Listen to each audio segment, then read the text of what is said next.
walker. I had coincidentally two of my clients this week, in fact, like the same day, asked me the same question. What else? Some travel tips, you know, for guys when you're traveling overseas, or even traveling to Miami. You know, some things about being a responsible and safe traveler. So, hey Lana. So, that's what we're gonna talk about. I'm not buying a walker. Alright guys, so when I talk about anything, it is not to take a dig at anybody personally.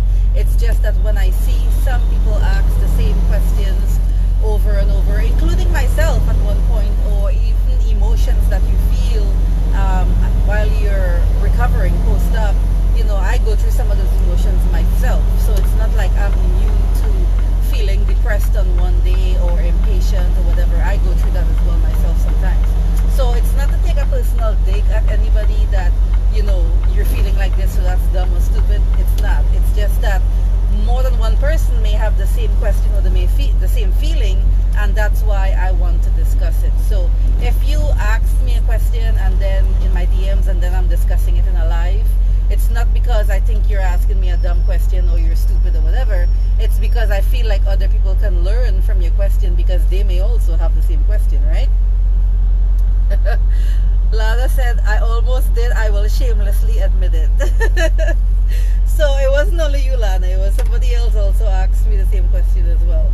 Hey, SR personal driver. So guys, that's another driver in the DR if you need to go on a day trip or anything like that.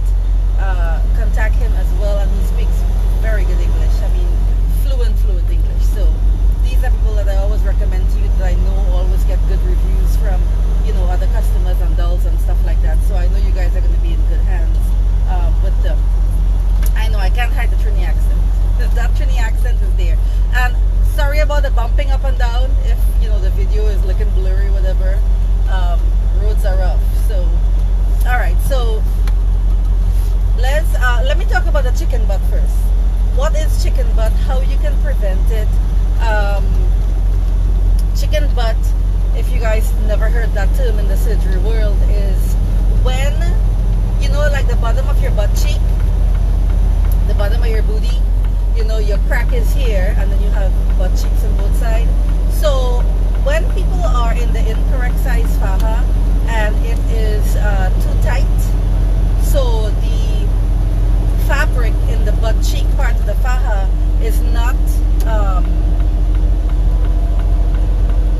sorry about that, is not covering your butt cheek fully, right? So it's only like covering, let's say, 7/8 of your butt cheek, and there's a little piece, I call it the peg, a little piece there where it's cutting a line between like your butt crack and the cheek itself, and it makes like a little thing like that, and it permanently makes your butt look like that, because remember, you're in your faja 24/7 for months, right?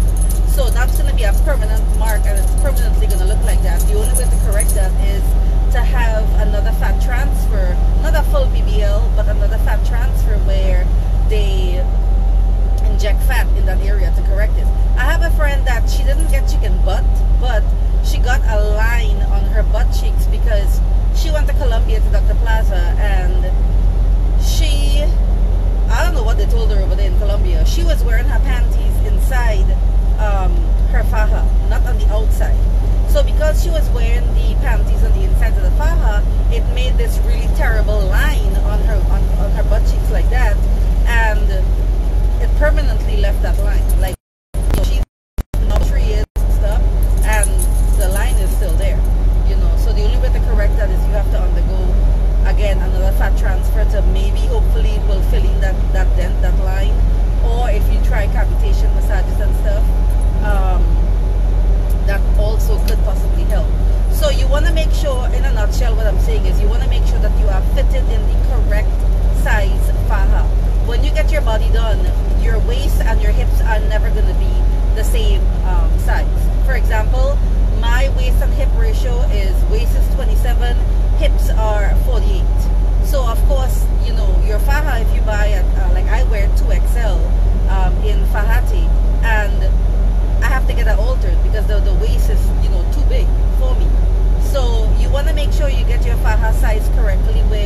It's fitting your legs, your butt, and your thighs.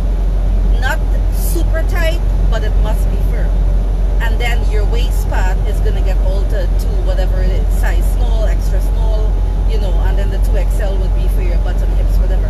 That is how you would counter not getting chicken butt. Because those people that get chicken butt, the faja is too damn tight, it's too small, and that's why it's not fully covering, the butt cheeks. Now, I don't like the zipped up faja. I think the zip up ones is from either Marie E or M&D. I think it's Marie E.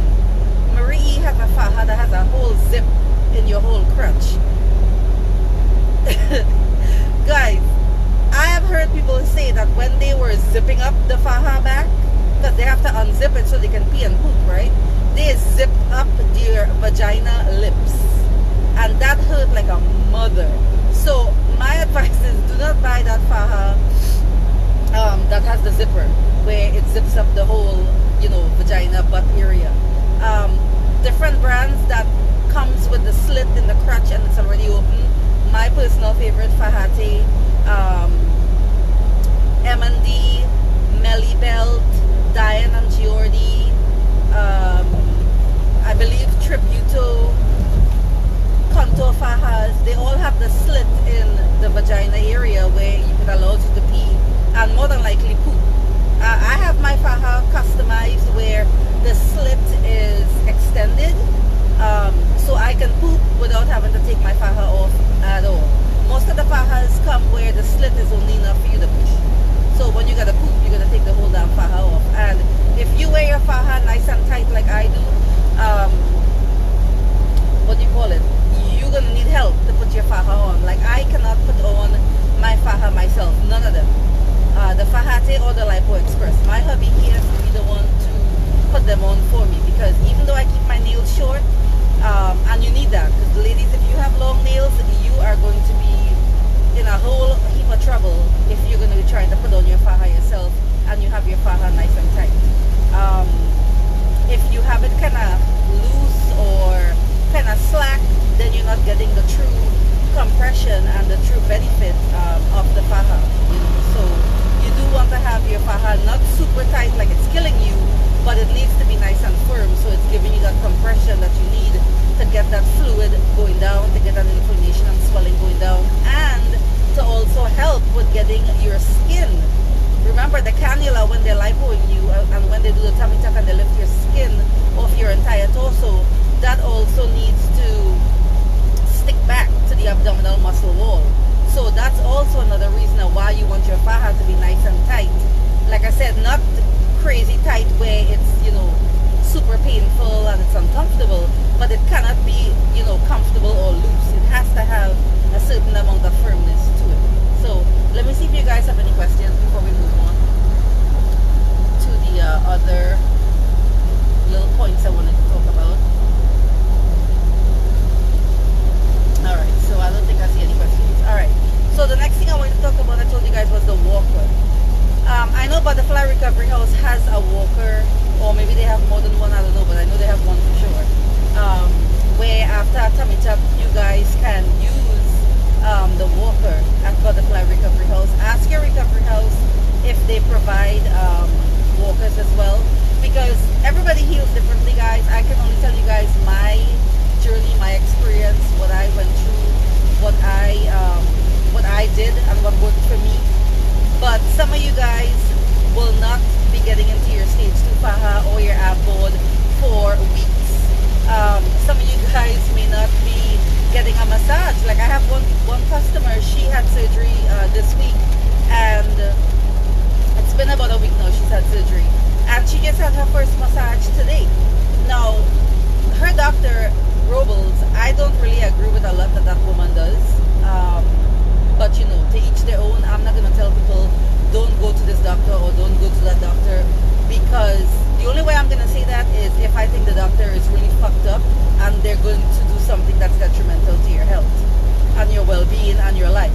You know what I'm saying? But other than that, you know, if the doctor is not known for nonsense like that, I'm not going to dissuade you from going to the doctor. But anyway, she had to get multiple bags of blood, you know, after her surgery. And of course, when you have low hemo and you have to get blood transfusion, you're going to be feeling weak, you're going to be feeling tired, you're going to be feeling, you know, all kind of ways.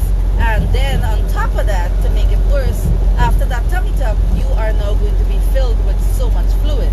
So for her, she has only been cleared, I think, 3 days ago from where her hemo now is at, I guess, above 9 to be considered safe for her to be to be given the approval by the doctor to start getting massages. And even then, today, 3 days later, is when she got her first massage. So 7 days or a whole week without massages after having a tummy tuck, I can only imagine how horrendous she must be feeling. Because I know for myself, when I had my tummy tuck, I got discharged. Surgery was Tuesday. I got discharged on Wednesday. And Thursday, Dr. Lawrence said I can have my first massage. Let me tell you how in those, not even 48 hours, I was feeling like a Mack truck hit me. That's the best I can describe it. Like so super stiff, like your mobility and your flexibility of your limbs just to get up and walk around. All your limbs and stuff are feeling so tight that I don't even know how to describe it. You know, it's like you want to walk, you want to get up and move around, but it's like you feel like you aged 50 years, and you know you're in pain and you're sore, and the stiffness of all that fluid, like it just transcends not just from your abdominal torso area, but also to like your arms and legs, where you know you're trying to get out of the bed or get off the couch to stand up and walk, and it's taking a lot of effort. So that's why I tell you guys who are doing tummy tucks, do not do an arm lift at the same time, because you use your arms so much after a tummy tuck, especially if your doctor is going to snatch you a lot, which is give you a really super tight muscle repair.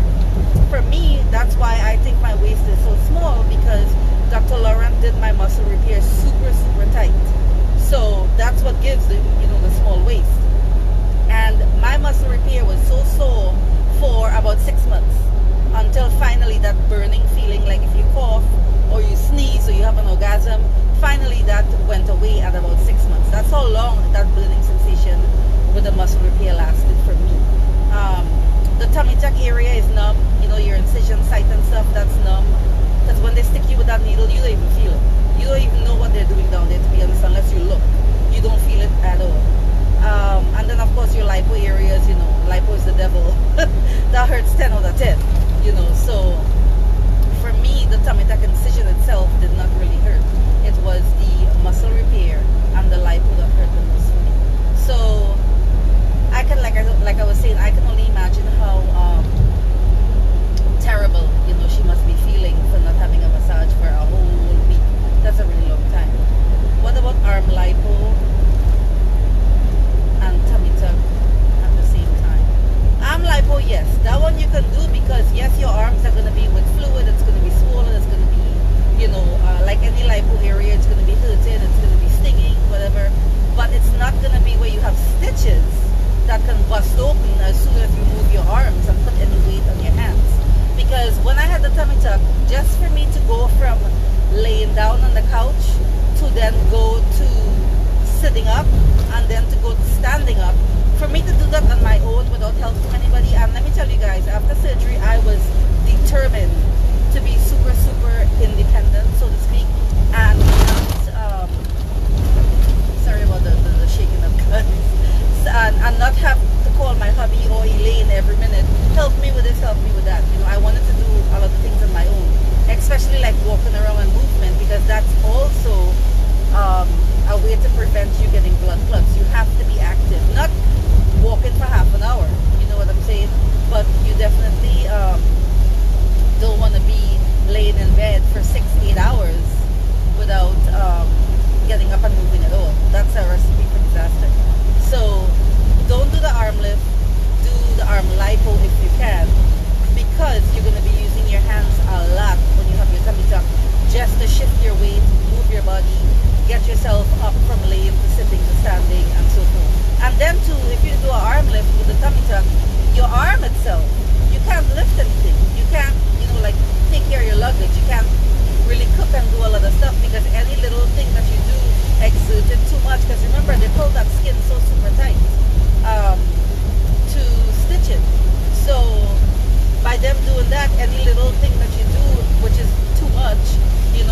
bust your stitches open, and that arm lift is gonna take super fucking long to heal.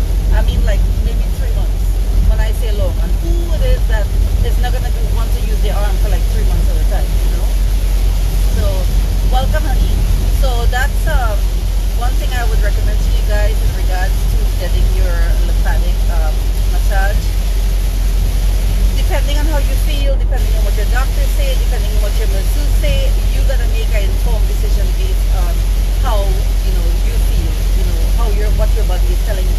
So like I said to you guys, I can only tell you guys what works for me. I can't say yes, do this, because if you don't do it, your results are gonna be messed up. No, that's not true, because even though let's say you don't get into your stage 2 Faja until you're, I don't know, a month post-op because you had a lipoburn or you had some kind of issue where your skin wasn't really feeling good for you to put that super tightness on it.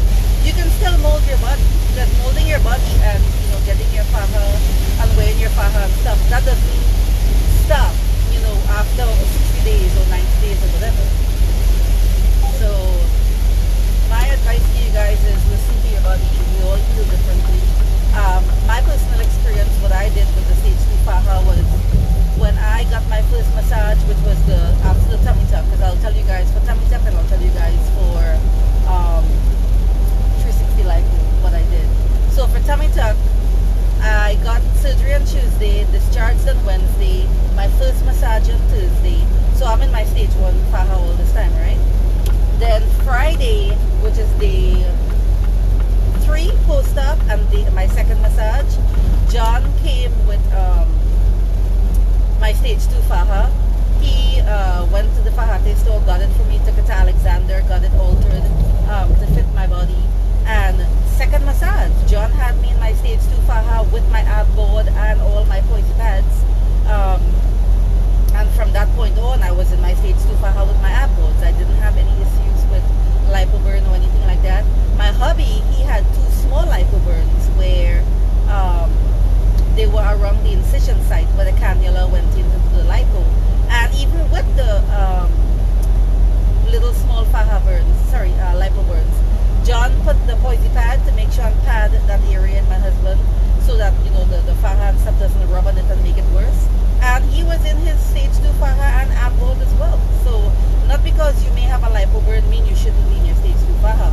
And of course I trust John completely. Whatever he tells me to do, I'm doing it. And like I said, the 2 surgeries I had and the 2 surgeries my hubby had, listening to John and doing what John said, his results proved itself. So I can say whatever he said to do, I'm doing it. I'm not even questioning, what it is that he tells me to do. For my 360 lipo, after I had the tummy tuck and I felt so terrible for 2 days without a massage, when I had the 360 lipo, I told John, I was like, listen, when I get discharged, I want you to come the same day and massage me. So I had surgery on Tuesday as well. John came Wednesday, mid-afternoon, after I got discharged Wednesday morning, and gave me and my hubby our first massage. So, for me, that worked. And he immediately, at that point, had me in my stage 2 Faja with ab board. So this is the day after I am discharged. This is the day I'm discharged, I'm sorry, from the hospital. This is hours, literally, within surgery. What happened? What happened? I already told you what it is, right? It's lowercase, right? What? Sorry guys, my hubby. So yeah, so that's what I did. That's what I did for my 360 lipo, and no issues at all. That worked for me. Of course, while John every day when he's massaging you, he's monitoring your skin and whatever.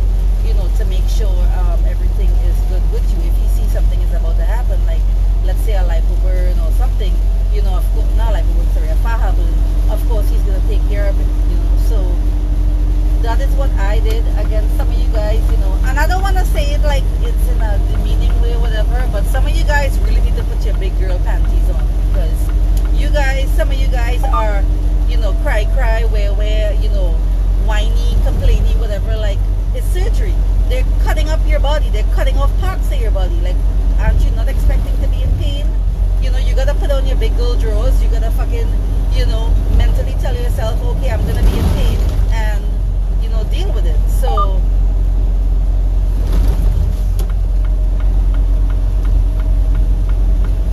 sorry about that. So yeah, so that's what some of you guys are gonna have to do. I mean, get your, what do you call it, your doctor to give you a prescription for painkillers, or, you know, however you get your painkillers. Because when you go down to the DR, you're not gonna get any painkillers. You're not gonna get painkillers. You're not gonna get anything, you know, strong. The tramadol that they give you is,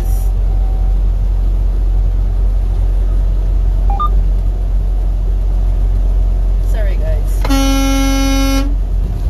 See, this is what happens to people with your little cars when you all do this shit. Come in front of big trucks and then gonna drive super slow.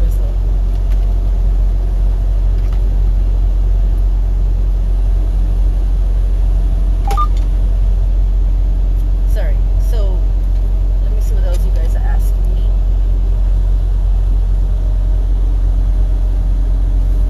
So I like to answer you guys' questions as well, besides my own.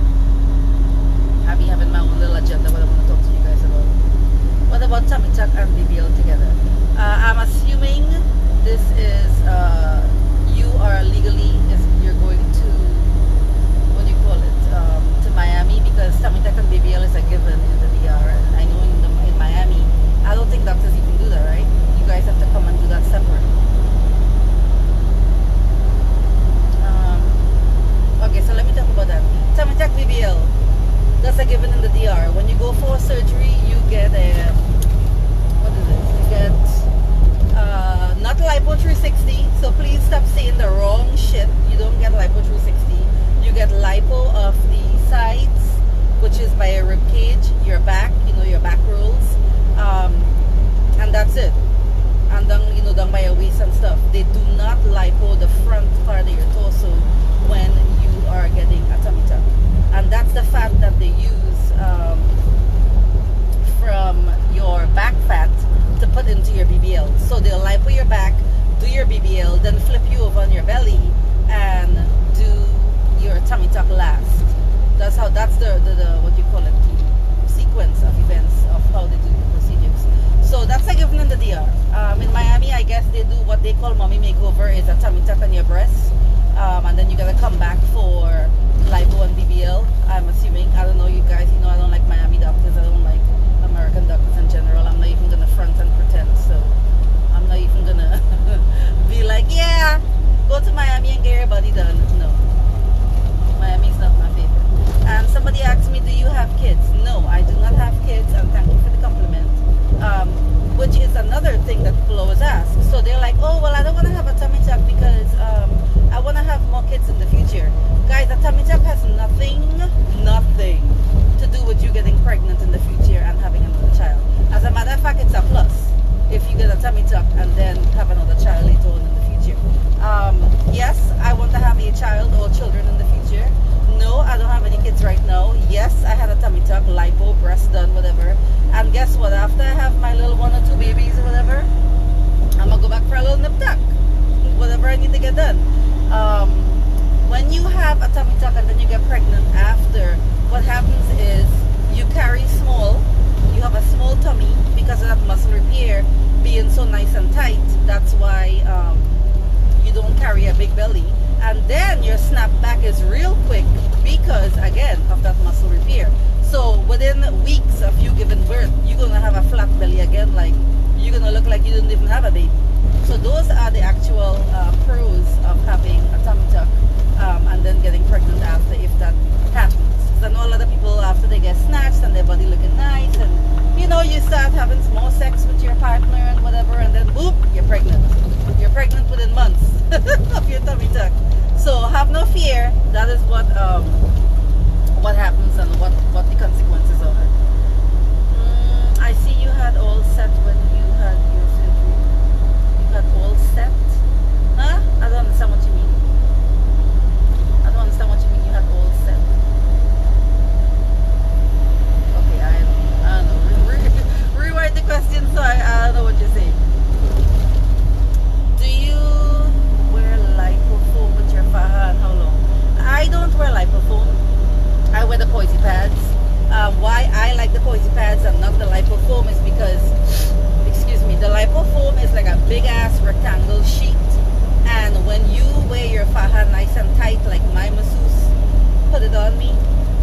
there's no room for you to stick your hand in there and adjust the lipofoam when it's like digging into like certain parts of your body and your waist and your sides and stuff. But with the poisey pads, because they're all, you know, yay big and they're across like that or they're down like that, you can stick your hand in there and shift them a little, adjust them a little, and that kind of helps the areas where it's pinching and, you know, stuff like that. So for me, that's the reason why I like the poisey pads. Then with the poisey pads, they're cheap. You know, after you wear them a couple times and they start getting flat, you can throw them out and get some new ones. Also, when you're fresh out of surgery and you still have a bunch of leaking and drainage and, you know, plasma and fluid coming out of you, you can use the poisey pads inside your faja against your skin to suck up all of that blood and plasma and stuff and then discard them. So you kind of keeps your faja clean. Your faja is not getting all this blood and stuff on it. You know, so that's why I personally like the poisey pads over the lipofoam. I really want to go to the DR, but my husband was tripping, so the compromise was Miami. Tell your husband that when he hears that you're more than likely going to have to do multiple rounds because you go to Miami and you're not going to be happy with your round one and you're going to want to get more work done, that he's going to kick himself in the ass and he's going to be like, damn, I should have just spent the money and let her go to the DR and get her body done. Because guess what? Unless you have a low BMI, like your BMI is 26, 28, and let's say you have a BMI like me, 35 and 33 when I had surgery, you're going to go to Miami and if they tell you, oh, let's just do a 360 lipo and BBL on you, you don't need a tummy tuck, you're going to be so fucking mad because you're going to have a bunch of loose ass, ugly looking skin. You should have get the damn tummy tuck and done. Then they're going to gas up your brain and tell you dumb shit like, oh, do the tape method. That's going to help with your loose skin. Nah, bitch. You all know how I talk, guys. My real followers, you all know how I talk. That ain't going and do no damn, what do you call it?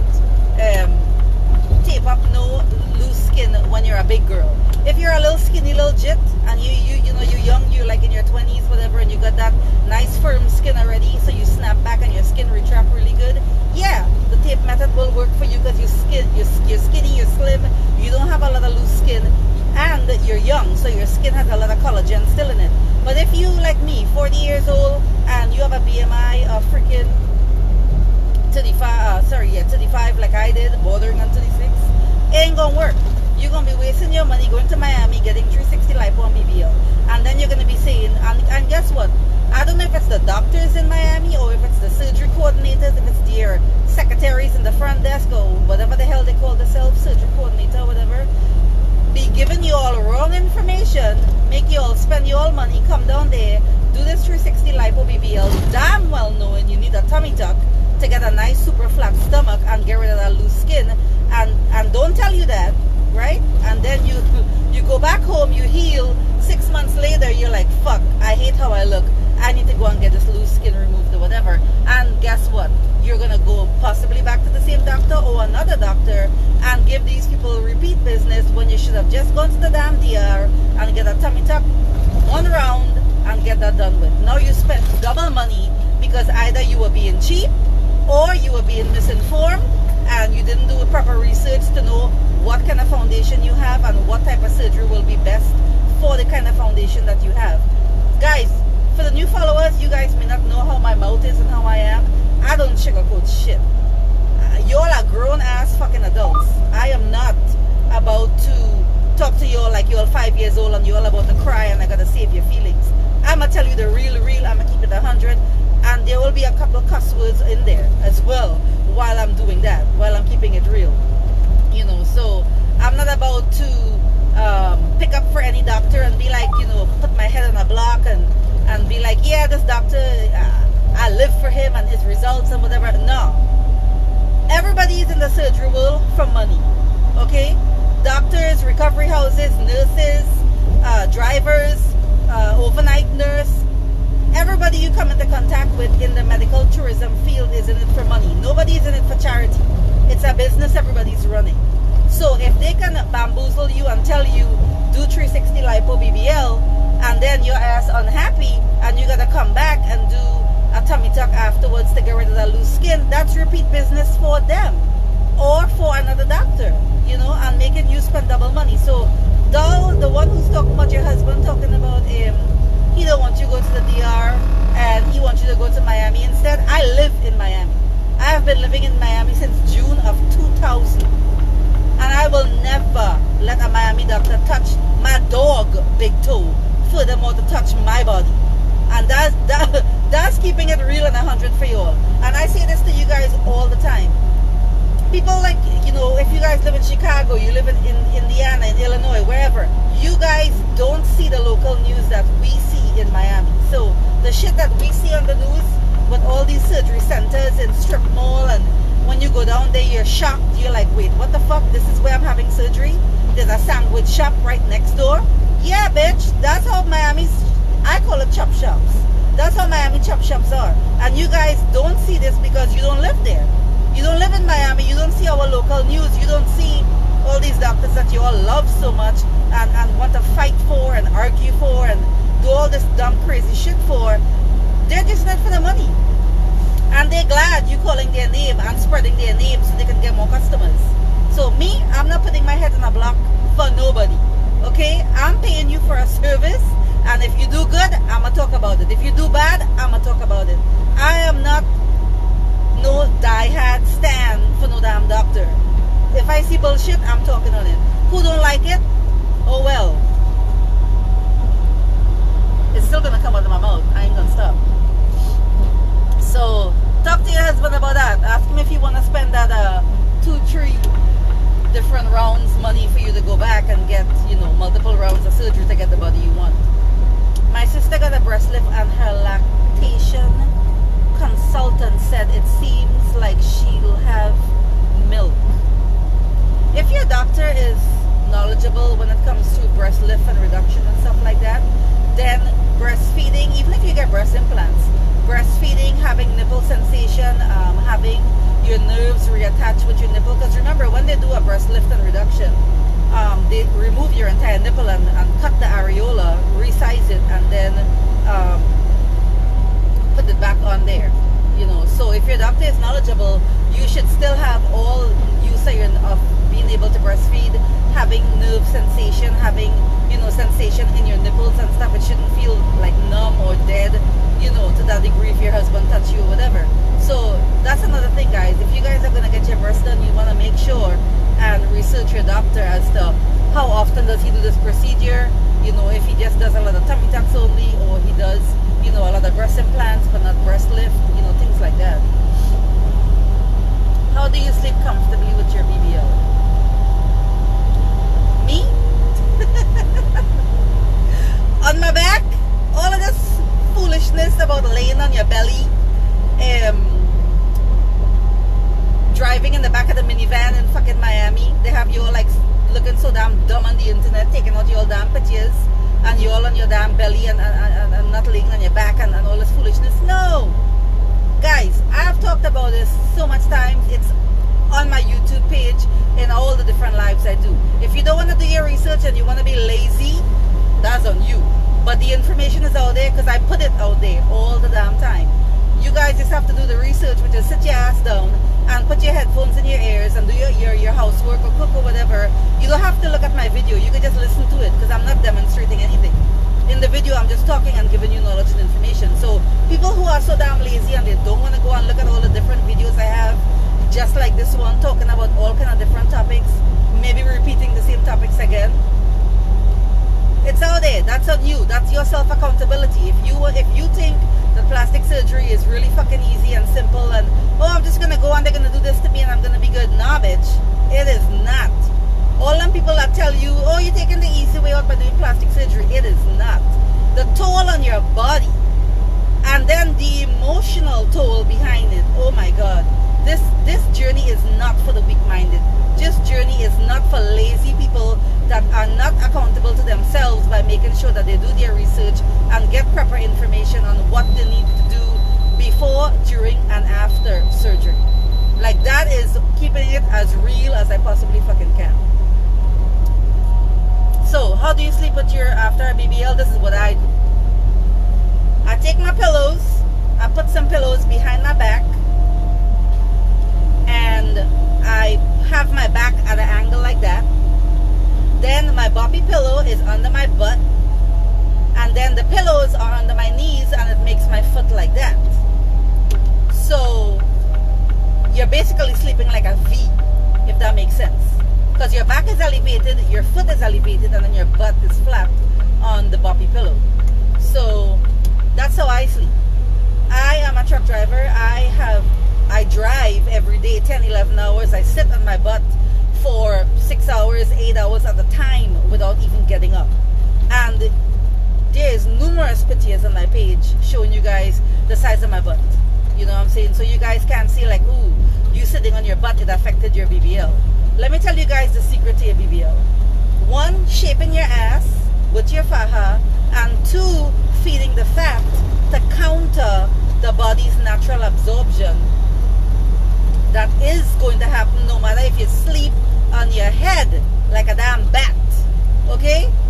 Hang upside down like a bat and sleep. It don't matter what you do. All this nonsense about, oh, I'm never gonna lay on my butt for the first 6 months or the 3 months, whatever, because that's gonna kill the fat cells, whatever. Bullshit.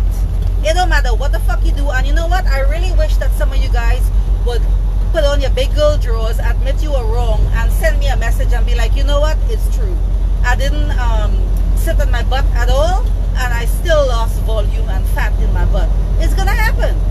It's gonna happen. That is the body's natural reaction to all the damn trauma that you just went through for surgery. So your body is using all its resources to heal itself. And a basic biology research will tell you, where does the body get energy from to heal itself? From glucose. Well, where is glucose coming from? Glucose is coming from your fat cells, from carbs. When you eat carbs and it breaks down into glucose and glycogen, and it stores in your liver and then gets processed, and then so forth and so forth and so forth. In a nutshell, you eat carbs, you get glucose from that. That glucose is stored in your fat cells. Your fat cells is what your body is using as energy, and it's also using that to heal itself. That's your body's number one priority. Your body's number one priority is not, oh, she want a big fat juicy ass, so I'm gonna make sure that, you know, all the fat cells in her body survive and live from her fat transfer. No, bitch. Your body is saying, I just had all this trauma done to millions of cells in my body. My number one job is to heal those damaged cells. It's gonna use the fat that was transferred for energy to heal itself. So within the first 6 weeks, you're gonna lose 30 to 40%. That is almost half of the fat transferred to your ass. Now, eat avocados, eat salmon, eat healthy fats. That's gonna save your BBL. Bullshit. If that was the case, right, logic would then dictate that you eating salmon and avocado should have given you a big ass, and you shouldn't even have to get a BBL, because your butt will miraculously grow because you ate salmon and avocado and olive oil and sardines and tuna and quinoa. No, all of that healthy fat is the Mediterranean diet. It's called heart healthy for your heart. Go Google it. Y'all bitches that like to say surgery made, she like to spread so much misinformation. I'm still waiting to see what the fuck misinformation I'm spreading, because before I open my big ass mouth and talk, I do my research. I don't just open my mouth and say the first fucking shit that come out of it. I do my research on what it is I'm talking about. And if you guys don't know, when I had my WhatsApp group chat, there were multiple people in there who were doctors and nurses. I have group chats with my friends who I have that are doctors in various what is the word I call it? They call it specialties. So I don't just say shit like that. I ask people stuff, I do my research, I look up stuff, I read stuff, I do look at videos, whatever, to get information to give you guys. So again, if you're gonna go eat salmon and avocado and then tell me, oh, well, my doctor said to eat clean and eat healthy fats and whatever, but why is my butt still losing volume? Why is my butt shrinking? Hello? That's why. That's why. You know, it's not a hard process behind it to figure out what causes fat to store in your body, and then you moving that fat around, which is the fat transfer, right? And then how do you get that fat, or what is fat cells? How do you get that fat to grow or increase in size So it looks like you have a bigger butt, and then you measure yourself and, oh, my butt did grow 2 inches. Like right now, my freaking butt is 48 and a half. That was the last time I measured it. Couple months ago. I need to measure it now and see where I'm at. Because when I first started surgery, my butt was 44. So how the heck did it grow 4 inches? Right? So, and then also it was 44 when I had my big ass belly. So after they cut the belly off, my butt I think was like 43 after round 1. And then between round 1 and 2 BBLs later and feeding the fat, now I'm at 48. That's how I know my butt is growing. How is it growing? Why is it growing? What am I eating? It is definitely not fucking salmon and avocado, I can tell you that. That is not what the fuck you eat to feed the fat. And of course, again, self-accountability. When you're feeding the fat and if you lose weight after surgery, that's a given. You will lose weight after surgery because your body, again, is using all its resources to heal itself. You are going to gain back some weight, yes, when you're feeding the fat. But you have to be accountable to yourself, whether it's weighing yourself, whether it's measuring your inches, whether it's looking at how your clothes fit you, so you'll know, okay, I gained 5 pounds after I lost 15 pounds, and now I've gained back the 15 and I gained back an additional 5. That's it. I'm going to start dieting now. However my butt looks, I'm going to be happy with that. I'm not going to be feeding the fat anymore. I don't want to gain any more weight.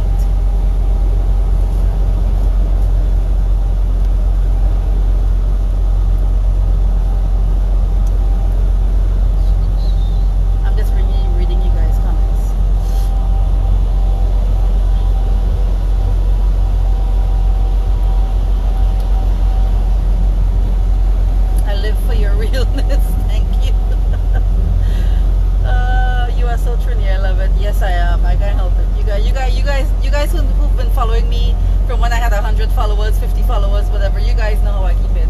I don't play when it comes to, you know, sugarcoating shit. I'm gonna tell you how it is, you know. So what test should I ask my primary care doctor to do before I leave for the DR? So you want to do, besides your blood panel, which is, you know, hemo, white blood cells, red blood cells, that's the CBC, the complete blood test. You want to check your heart, EKG. You want to check your lungs. If you're a smoker, you definitely want to make sure and do some kind of pulmonary test to make sure you're okay. Chest x-ray to make sure you have no masses, blockage in your lungs itself. You can also get the test done to check how much you bleed. It's called a PTT, I think. It's called the name of the test. So that tells you, you know, like if your blood clots a lot or it takes long to clot. That also helps with if you're having surgery, so you'll know, like, okay, my blood does not clot fast, so my doctor is not going to be super aggressive. They're going to have to close me up, you know, pretty early. What doctor would you recommend? My original choice was Ferreira's or Viticelli. So I feel like Viticelli works better on slim women, and I feel like Ferreira's Michael works better on plus size women. So that's up to you. Both to me are excellent doctors. I don't think both of them are known for doing dumb shit like being reckless with people's lives and, you know, being super aggressive and whatever. But depending on your foundation and your frame, I would say Viticelli if you're slimmer and Ferreira's if you're a bigger girl. Yes, darling. Yes, Pete. Let me see what else you guys are saying.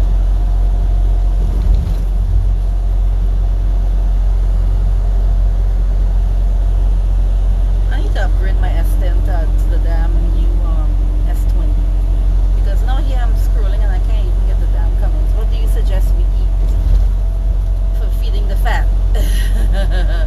Lady, I'm living for you right now. Alright, so this is what I did, guys. This is what I did. I also know that when I do what I do, it's because I am also having multiple rounds of surgery, so I know that any fat that I gain back in any areas that I don't like, I'm gonna get it sucked out on lipo again. So this is what I did, which is why I said to you guys, you gotta be accountable to yourself in regards to how much weight, you know, you're gonna gain, how much weight you don't want to gain, how your clothes fit in, what size you are, whatever. A lot of people are of the misconception that if you eat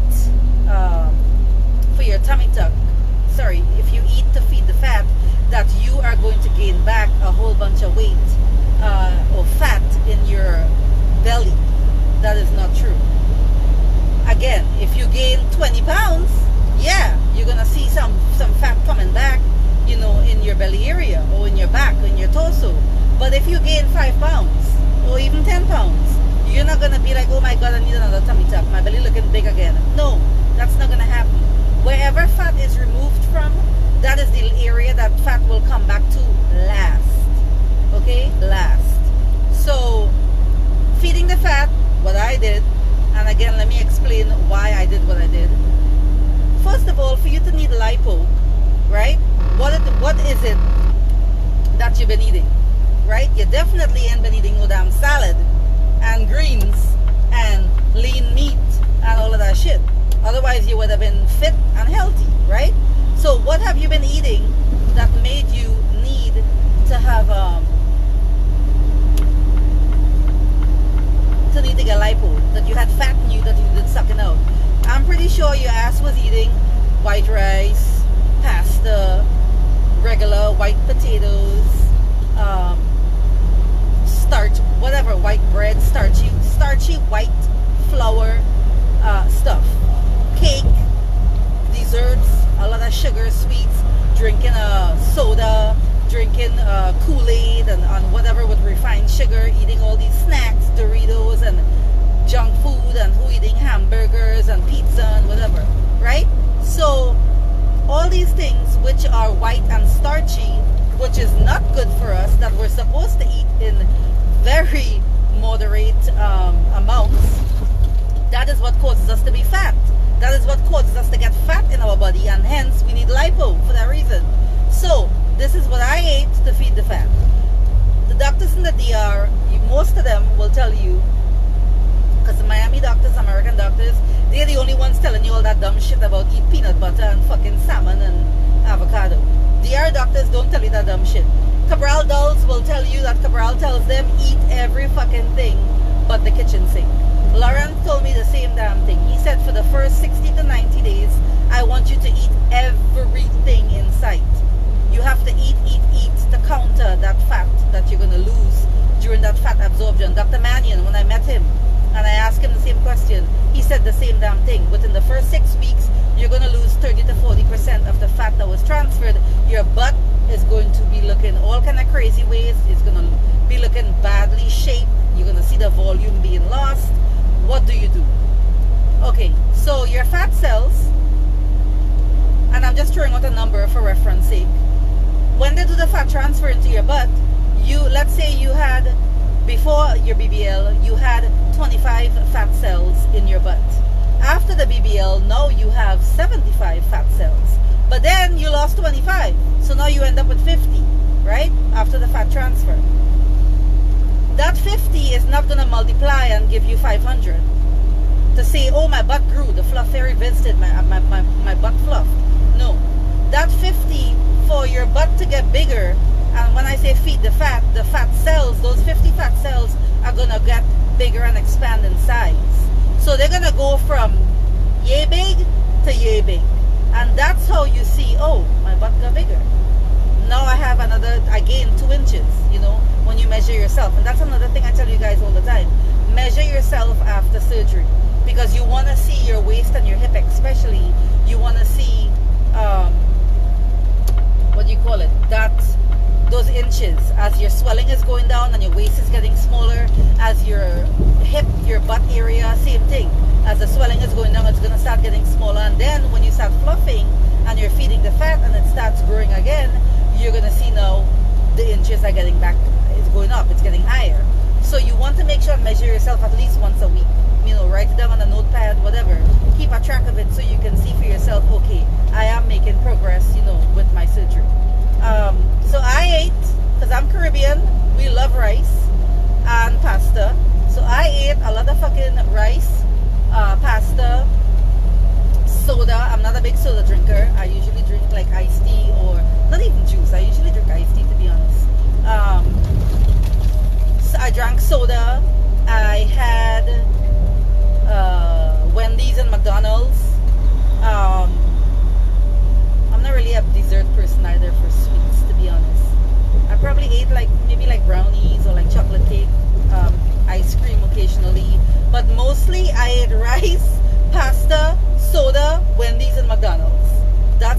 when Dr. Lauren told me eat, both rounds, both surgeries I had, I lost 20 pounds. Within the first 60 days, my weight was just going down, and I lost 20 pounds. But as I was feeding the fat and I saw my butt getting smaller, I could see the volume and how plump the butt cheeks was. It was looking smaller, you know. As time go by and I kept feeding the fat, it plumped up, it got bigger, it grew. Now it is the size that it is, and you know, like I said on my page, you guys would see the pictures, so you can see how big my butt is for myself, you know. And that's what I did. So it's up to you guys. If you want to eat your salmon and avocado and your butt is not getting bigger but it's shrinking and getting smaller, or it takes your butt 6 months for your butt to fluff and put back a little more volume or size on it, that's the reason why. If you want to eat what I ate so that you can see your butt getting bigger quicker, you know, within my butt fluffed about 2.5 months, like 10 weeks post-up is when I saw, suddenly I woke up one morning and I was like, wait, what? Where did this butt come from? So it happens. It's crazy, but it happens. Like in the plastic surgery world, you will see at especially 90 days and 3 months, like some kind of crazy ass miracle just kind of happens with your body where, I don't know, suddenly all this swelling goes down, inflammation goes down, and you have this big ass butt come out of nowhere. Let me see what else you guys are saying, guys. The live is going to end probably like 3-4 minutes, and then I'll come back on and do another one.